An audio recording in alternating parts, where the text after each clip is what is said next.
kuna mwingine nilimuuliza juzi. Kamuuliza my friend. Mnasikia nyinyi? Kuna jamaa mwingine nilimuuliza juzi. Nilienda huko nilienda Ukambani. Kaenda kufanya barabara.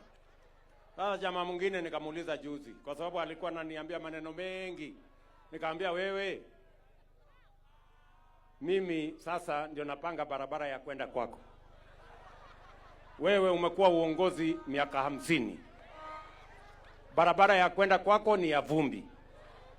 Sasa nikamuuliza, sasa wewe unataka aje kuongoza Kenya kama akili ya kupanga barabara ya kwenda kwako hauna?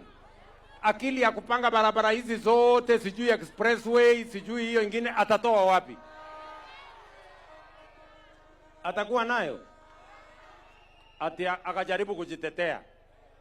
Akajitetea akasema hapana, huyu Ruto amesema ati mimi nimekuwa uongozi miaka 50, lakini sio hivyo, nimekuwa miaka 40.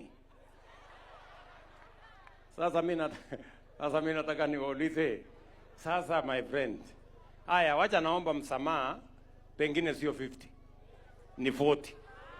Na hiyo 40 years barabara bado ni vumbi. Unahitaji miaka ngapi ndio utengeneze barabara kwanza ya kwenda kwako? Wachana na hii ya Kenya. Hii ya Kenya ni complicated.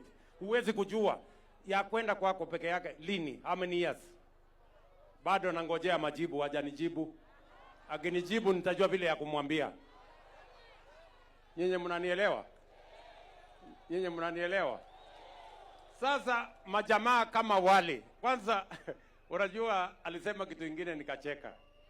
Ati alisema ile barabara ya kutoka Kibwezi ati kwenda Mutomo, ati kwenda Kitui mpaka mahali inaitwa Migwani, ati yeye ndiye alianzisha, yeye ndiye alipanga akaanzisha. Sasa mimi nikamuuliza wewe, ati sio hata alisema ilisha Migwani, ati alipanga mpaka ikafika Ethiopia. Sasa mimi sasa wewe, barabara ya kwenda kwako umeshindwa, ya kwenda Ethiopia ndio utapanga? Please. Hii dunia iko na shida bwana. Hawa jamaa wako na shida mingi tu sana. Ati sasa ukiwasikiza story yao, Kasongo, one term, must go. Ati hiyo ndio agenda yao. Hawa watu wako chini bwana. Wako chini sana. Bure kabisa. Anyway, wacha tuwachane na hawa. Sisi tupange mambo yetu, si ndamna hiyo? Tunaweza hatuwezi? 5 trillion, mimi natangaza hapa 5 trillion. Hiyo program tumeanza tayari na tutahakikisha kwamba Kenya inasonga mbele in our lifetime, na tunamuomba Mungu atusaidie.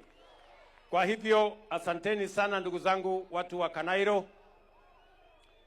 Nyinyi mnajua ya kwamba tuko na Christmas inakuja.